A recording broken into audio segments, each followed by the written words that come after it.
아, 이거 물도 주고 고맙습니다.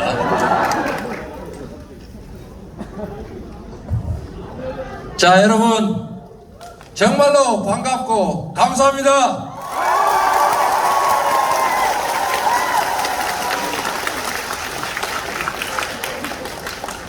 뭘 자꾸 이렇게 주셔가지고. 네, 너무 감사합니다. 네.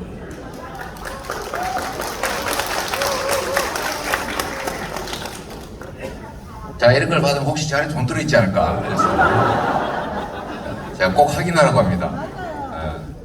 제가 전에 개항을 선거에 나갔을 때 자꾸 편지를 막 많이 주셔가지고 제가 그걸 다 이렇게 모아서 제가 직접 다 보기는 어려워서 이제 맡겨놨더니 그 봉투 중에 50만 원이 득이 있었다고 합니다. 마음은 정말로 고마운데 저는 전에도 수없이 말씀드렸지만 이 사선 위에 타겟 같은 존재라서 뭐든지 문제가 됩니다. 평생 생각하고 살았고 제 주변에 있으면 대신 폭탄을 만날 수가 있으니까 날벼락을 만날 수가 있어요. 조심해라 이 얘기를 여러 차례 해왔죠. 그래서 조심해야 됩니다. 혹시라도 도토리가 잡히면 안 되니까, 그죠? 네. 자, 여러분 제가 사실 차를 타고 이렇게 다니니까 어디가 어딘지 잘 몰라요. 그 차 안에서도 막 하루 종일 전화기를 붙고 있거나 통화를 하거나 이러고 있으니까 어디로 가는지도 실려 다니다 보니까 정확하게 위치를 모르는데 제가 전에 강연 어떤 그 장소가 아닌가 하는 느낌이 좀 들긴 하는데 주진우 기자하고 여기가 아닌가요 혹시? 아니에요? 기억하는 분이 계시군요. 네, 감사합니다. 제가 오늘 이제 전주 방송 이제 토론이 끝나고 지금 오는 길입니다. 오는 길인데 이 전북이라고 하는 데가 참 어려운 지역이다라는 생각을 자주 해요. 아까 제가 방송 토론에서도 말씀드렸지만 전북하면 여러 가지가 떠오르지만 정치적으로 보면 삼중 소외를 당하는 지역이다. 그러니까 수도권 집중 정책 때문에 지방이라서 피해 입고 또 한때 군사 정권이 소위 분할 지배 전략을 취하면서 특정 지역은 우대하고 특정 지역을 일부러 소외시켜서 갈등을 유발하고 그 갈등을 기반으로 장기 집권을 하는 그런 지역 분할 지배 전략에 또 희생을 당해요. 또 이제 호남 안에서도 여기 광역시도 없고 이렇게 해서 좀 소외된다 이런 말씀을 많이 하세요. 그래서 제가 지방에 이제 순회 출장을 갈 때 참 곤란한 게 여기를 먼저 들렀다가 이제 호남 광주 전남으로 가면 지나가는 길에 들렀다 이렇게 생각을 하고 그래서 또 그러면은 하루 정도 뛰고 전남 광주 먼저 가다 전북을 들리면 돌아가는 길에 들렀다. 그래서 요새는 우리 이제 캠프의 전략은 아예 같이 일정을 잡지 말자. 그러니까 여기는 여기대로 확실하게 구분하자. 그런 생각을 했는데 실제 그렇게 하고 있어요. 하고 있는데 참 서글프다 그런 생각이 듭니다. 이게 오죽하면 그런 생각을 하게 됐을까. 그래서 전북이 많이 소외되고 있고 또 더군다나 이제 우리 대한민국의 지방들이 인구 소멸 위기를 겪고 있어서 젊은이들이 자꾸 떠나고 경제는 점점 나빠지고 그래서 많은 소외감을 느끼는 것 같아서 참 안타깝게 생각합니다. 저는 어릴 때 불공정한 환경에서 피해를 많이 보고 살아서 세상이 좀 공평하면 좋겠다. 억울한 일 안 당하면 좋겠다. 억울한 사람 없는 세상이 되면 좋겠다. 이런 꿈을 가지고 있었어요. 그래서 제가 첫째로는 열심히 공부해가지고 대학을 가면서 나도 이제 잘 먹고 잘 살아야지. 그 억울한 환경에서 탈출해야지. 이렇게 개인적 영달을 또 꿈꾸다가 광주 민주화 운동이라고 하는 것을 알게 되면서 나조차도 그 억울한 피해자들한테 2차 가해를 했구나. 저는 그렇게 알았으니까. 그렇게 알았기 때문에 비난했죠. 비난 대열에, 물론 뭐 저를 기억하거나 기록된 건 없지만 제 입으로, 제 기억 속에는 선명하게 남아있지 않습니까? 제 입으로 비난했던, 방송에 나온 얘기를 마치 진실로 알고 그 억울한 사람들 비난했던 그게, 네? 괜찮아요, 괜찮아요. 제가 다리가 멀쩡합니다. 아직까지는. 괜찮습니다, 괜찮습니다. 그래서 내가 잘 먹고 잘 사는 것도 중요한데 공익적으로 모두가 함께 잘 사는 세상 만드는데 나도 뭔 역할을 해야 되겠다 이렇게 생각을 했어요. 그래서 사법연수원 마치고 이제 소위 말하는 노동인권 변호사의 길을 갔는데, 그 후에 또 알게 된 새로운 사실이 있죠. 세상에 억울한 게 사람만 있는 게 아니고 땅도 억울한 땅이 있더라. 그 사실을 알게 됐어요. 억울한 땅들이 많죠. 억울한 지역들이. 그래서 제가 그 후에 행정을 하면서 제일 중요하게 한 것이 억울한 사람도 억울한 지역도 없게 하자. 또 한 가지는 특별한 희생을 치르는 데에 대해서는 특별한 보상을 해야 공정한 세상이다. 우리는 과거에 한때 그랬죠. 소수를 아주 나쁘게 얘기하면 착취하는, 사람 적게 사는 지역에 혐오시설 갖다 놓고 그들이 저항하면은 집단 이기주의라고 비난하고 인비라고 비난하고. 근데 사실은 싸우는 게 당연하지 않습니까? 그건 뭔 죄를 지었다고 우리 공동체 모두를 위한 그 필요한 일들을 위해서 특정 소수와 특정 지역이 희생이 되느냐. 상응하는 보상을 해야 되겠죠. 그래서 저는 행정을 하면서 이 두 가지를 매우 중시하고 또 그걸 관철시키려고 많이 노력했습니다. 노력했고, 그 점에 대해서 많은 분들이 응원해 주신 것 같아요. 전북을 제가 지나가다 보면 이제 그 생각, 정치적으로는 그런데 역사적으로 보면 제가 사인을 할 때 좀 시간 여유가 되면 위에다 꼭 쓰는 문구가 있는데, 함께 사는 세상. 혹시 그런 사인 받아보신 분 있어요? 네, 있으시구나. 시간이 없어서 요새는 이름만 써드려서 죄송합니다. 아까도 본인 이름 써달라고 했는데 못 써드려서 죄송합니다. 지금 다 찍고 있어가지고 어떤 분은 이렇게 이름을 누구누구님 뭐 감사합니다, 사랑합니다 이렇게 쓰면은 왜 안 써주지? 또 그러기도 하고, 그것도 어쩌면 상대적 박탈감일 수 있잖아요. 그것도 저도 나름의 신념에 따라 사는 일입니다. 누군가에게는. 그래서 제가 무슨 댓글을 하나 보더라도 밤늦게까지 보는 이유가 한두 개 보고 말아버려야 되는데, 좋아요 2명만 누르고 나머지 500명 안 누르시면 얼마나 섭섭하겠어요. 그래서 제가 그걸 끝까지 다 눌러요. 똑같이.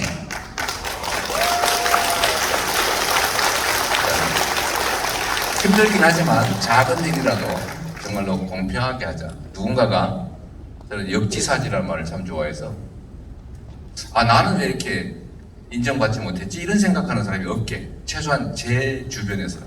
그래서 제가 일률적으로 이름을 쓰지 말자. 특별한 경우, 아까 우리 초등학생 같은데, 초등학생 이런 경우는 안 할 수가 없죠. 그래서 그런 게 있다. 그리고 제가 사인을 할 때도 체계만 한다고 원칙을 정했어요. 왜 그러냐면 제가 어디 가서 그냥 종이, 누가 노트북 있잖아요, 큰 거. 그래서 한 장 뜯어온 거를 제가 써드렸더니 갑자기 누가 노트를 한 권을 사와가지고 쫙 나눠주고 그걸 다 하라고 그래서 거기만 보는 게 아니고 이게 다 유튜브로 중계가 되기 때문에 다 보거든요. 제가 무슨 행동을 하나, 무슨 표정을 짓나를 다 보고 분석을 하기 때문에, 그래서 제가 그거는 미안하지만 안 합니다 이렇게 얘기하죠. 저도 그것도 뭐 별거 아닌 것 같지만 이게 미세한 영역에서도 억울하다, 또는 나만 특별히 배제됐다 이런 생각 안 하게 하려고 노력합니다. 근데 그 함께 사는 세상이란 말을 제가 전에는 대동세상이라는 말로 많이 썼거든요. 억강부약 대동세상. 이 보면 아마 기억하시는 분은 많을 거예요. 저는 우리가 정치를 하는 제일 큰 이유는 기능으로 본다면 억강부약에 있다고 보죠. 원래 힘센 기득권자들은 제도나 정치 이런 게 없는 게 좋아요. 힘이 세니까 쉽게 뺏을 수 있지 않습니까? 그런데 우리가 정치를 하는 이유는 합리적 규칙에 의해서 합리적으로 행동할 수 있게 하려는 거잖아요. 억울하지 않게. 그래서 제가 억강부약, 그리고 그걸 통해서 이루고자 하는 세상이 뭐냐? 대동 세상이다. 함께 사는 세상. 우리 함께 서로 존중하고 또 연대하고 의지하면서 함께 사는 세상. 우리 외롭지 않습니까? 인간은 원래 욕망의 존재이기도 하지만 외로운 존재들이죠. 그래서 서로 의지하고 지지하고 그래서 서로 함께 사는 그런 세상을 제가 꿈꾸고 있는데, 이 대동세상이란 말을 자꾸 너무 이게 고대 언어 냄새가 난다, 그런 얘기를 해가지고 잘 안 쓰는데, 사실 다시 한번 판단을 해봐야 되겠어요. 이재명은 대체 어떤 세상을 만들려고 하지? 잘 모르겠다 이런 분들이 많아요. 전에는 안 그랬는데. 그래서 이것도 좀 고민 사항이긴 한데, 이 대동세상이라고 하는 단어의 시발점이 바로 전북이죠. 동학 혁명군들이 꿈꿨던 세상입니다. 모두가 함께 존중받고 인간으로 존중받고 사는 세상. 사람이 곧 하늘이요. 사실은 매우 혁명적 사상인데, 이게 지금은 부지부지 이렇게 사라져가는 것 참 안타까우면서도, 저는 동학 혁명군들을 생각하면 이렇게 마음이 뭐라 그럴까요? 뭐 표현이 적절하지 않은데 안타깝고 애틋하고 그런 느낌이 있어요. 여러분은 어떠세요? 여러분도 그러시죠? 네. 근데 이제 동학 혁명군들을 제가 최후가 이제 우금치 고개인가요? 우금치 고개죠. 네. 거기서 마지막 이제 대규모 교전이 벌어졌는데, 참 놀랍게도 일본군이 제가 알기로는 2,700명 정도였다고 해요. 2,700명, 2,200명인가 뭐 2,000명대 반군까지 있었겠죠. 동학혁명군들이 대개 한 10배 정도인 2만에서 3만 정도였습니다. 그런데 전투 결과가 그렇다고 해요. 일본군 부상자, 사망자 제로, 동학혁명군 전멸. 왜 그래 됐느냐? 뭐 이유는 여러 가지가 있는데, 그때 당시에 다 죽창을 썼지 않습니까? 죽창. 물론 이제 장검이나 뭐 이런 것도 좀 있었지만, 뭐 쇠스랑, 죽창 뭐 이런 걸 들고 싸웠는데, 일본군들은 뭘 가지고 있었냐면 기관총을 가지고 있었어요. 우리 서부 영화에 보는 영화 있지 않습니까? 이렇게 돌리면 연사되는 기관총을 가지고 있었기 때문에 상대가 안 됐던 거죠. 그래서 저는 사실 거기서도 이게 국가가 어디에 투자해야 되는가 더 많이 생각하게 되죠. 과학기술에 투자해야 된다. 국력은 과학기술에, 교육에서 나온다. 결국 당시에 그 조선 정부가 투자를 하지 않았잖아요. 글 읽는 선비가 최고요. 장사, 그 다음에 이렇게 공인들, 이거는 쌍놈이요. 이렇게 취급했지 않습니까? 결국은 그런 처참한 결과를 빚었다. 그래서 우리도 사실 그런 것들을 좀 되새겨 보면서 우리가 가야 될 세상에 대한 꿈도 좀 만들어야 될 것 같습니다. 적당한 용도가 생각나잖아요. 예를 들면 딱 뭐 이렇게 딱 하고 깃발을 들어야 되는데 깃발에 뭐라고 쓸까? 그게 저는 우리 민주당이 앞으로 해야 되리하고도 관계가 있다고 봅니다.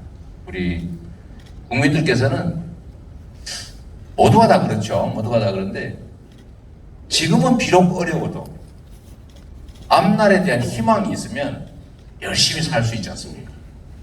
우리 부모 세대들은, 저는 우리 그 정청래 우리 맨날 10남매 중에 막내로 자 그러는데, 저는 부남매로 태어났는데 7번째였죠. 어릴 때 둘이 일찍 저 세상으로 가고 이제 7남매가 성장했는데, 그때 당시에 얼마나 먹고 살기 어려웠어요. 자식 하나 낳으면 그냥 그 떼거리 마련하더라고. 정말 고생이었는데도 아이를 많이 낳았죠. 그럼 피임을 못해서 그랬냐? 저희 어머니는 제 막내 동생을 낳고 피임을 하셨어요. 그때 당시. 할 수 있었죠. 그런데도 낳았어요. 왜?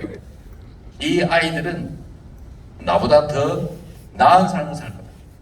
그리고 약간의 그런 개인적 욕망도 있었겠죠. 얘가 자라서 돈 많이 벌어서 성공해서 나한테 잘해주겠지. 내 미래도 우리 아이들이 책임져 주겠지. 라는 것도 있었겠죠. 왜? 희망이 있으니까. 그리고 지금까지 역사적 경험이 하면 언제나 부모 세대보다 자식 세대가 더 나았으니까. 그 역사적인 진실이거든요. 지금은 반대가 됐죠. 이거 역사에 없던 첫 현상입니다. 우리 다음 세대는 나보다 더 나쁜 삶을 살 거야. 라고 모두가 동의하는 시대가 됐죠. 그게 저출생의 근본적인 원인이라고 저는 생각하는 사람인데, 결국 우리는 희망을 새로 만들어야 된다. 희망. 우리가 꿈꾸는 뭔가 미래의 비전이 있어야 된다. 우리 당이 해야 될 일이 그 중에 하나 이렇게 생각합니다. 제가 첫 번째 그래서 그 말씀을 드렸죠. 국민들이 바라는 우리 사회의 30년 후의 미래, 이걸 우리가 확고하게 제시해야 됩니다. 그래야 희망을 가질 거다. 맞으면 분위기가 좀 썰렁하니까 박수 한번.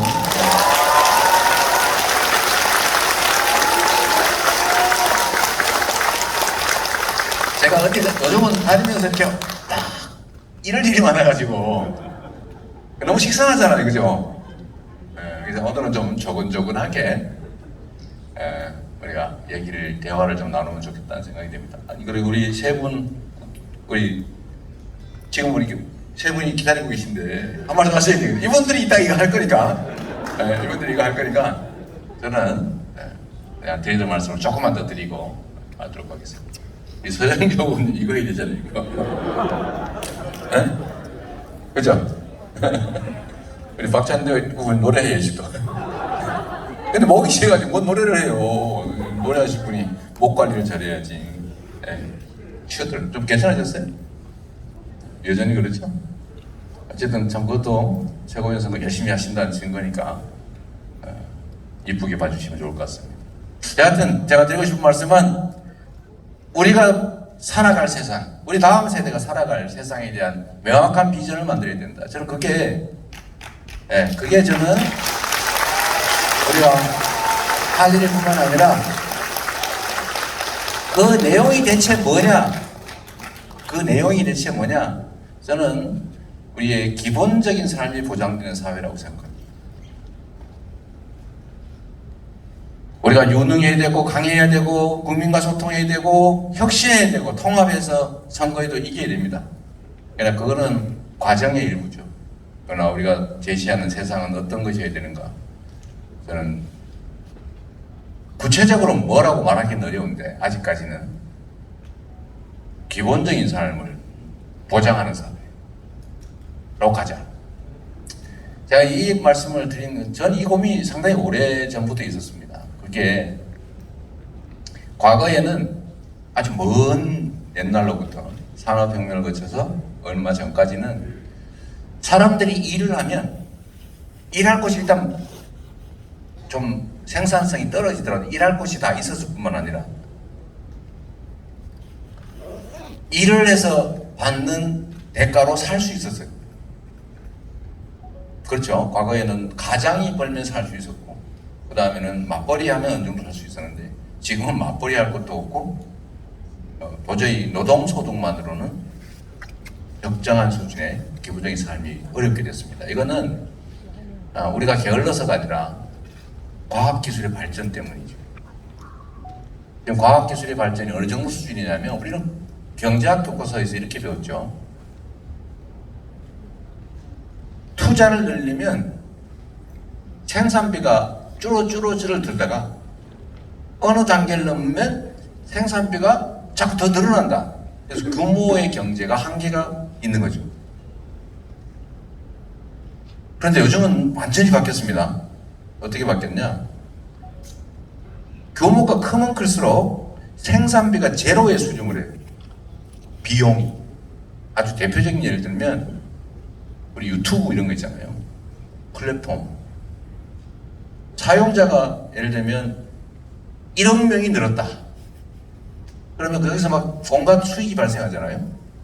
근데 비용은 뭐가 들어요? 서버 확장 비용밖에 거의 안 드는 거죠. 거의 비용이 제로예요. 제로.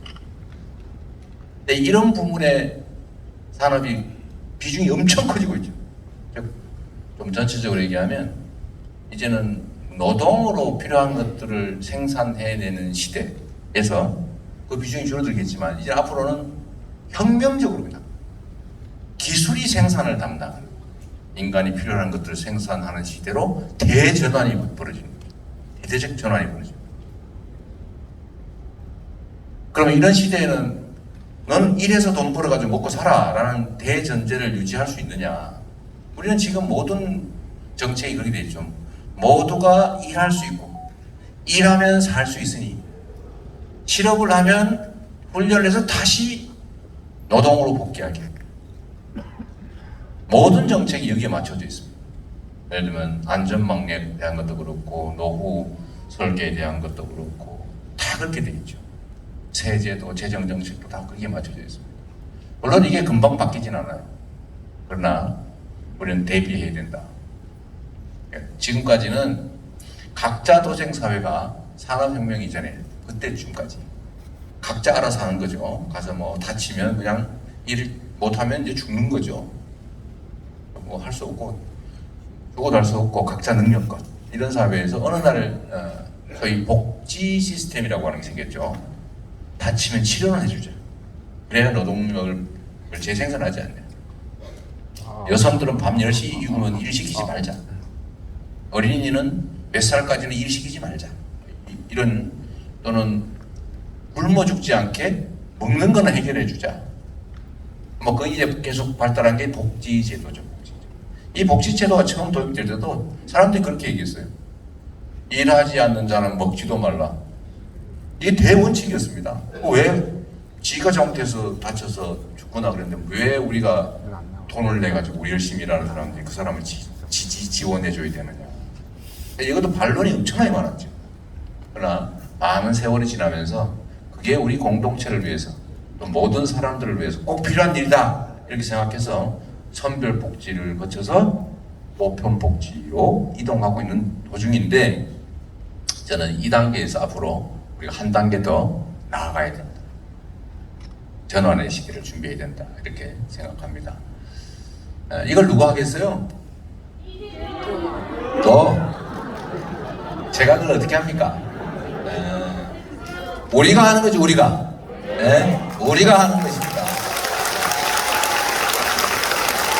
우리가 힘을 합쳐서 만들어갈 세상이죠. 그리고 그 중심에 민주당이라고 하는 정치 조직이 있는 거예요. 저로 별로 마음에 안 드는 경우도 많죠. 제가 그 마음을 조금 이해합니다. 지금 제가 이 다녀보면 전에는 당원들 모임을 하면 나이 드신 남성들이 주축이었는데 요즘은 젊은 분들이 너무 많으셨어요. 그죠? 여기 10대도 어디 10대? 여기는 5세? 안녕. 아직 입당할 자격은 안 돼서 잘 부탁합니다. 10년 후에.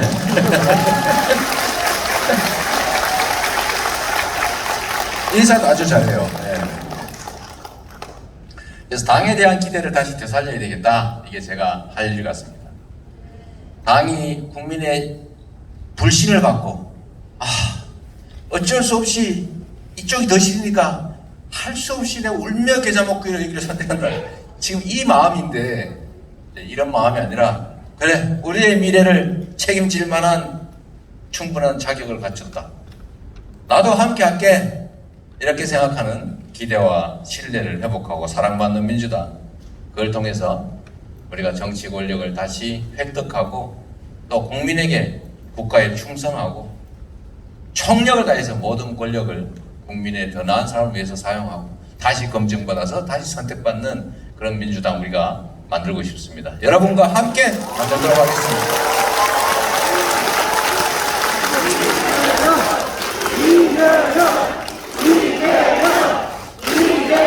그리고 우리 얼마나 지금 그 아까운 시간에 여기까지 오시는 거죠? 예, 우리 세 분 말씀을 먼저 듣고 또 우리 의원님들도 한 말씀씩 잠깐만 하시는 게 좋지 않겠습니까? 우리 의원님들부터 먼저 할까요? 예, 우리 의원님들 잠깐 올라오십시오. 그래도 우리 많은 분들 오셨는데 함께 하시는 우리 의원님들하고 우리 지역위원장 신부장님도 같이 오시죠. 예.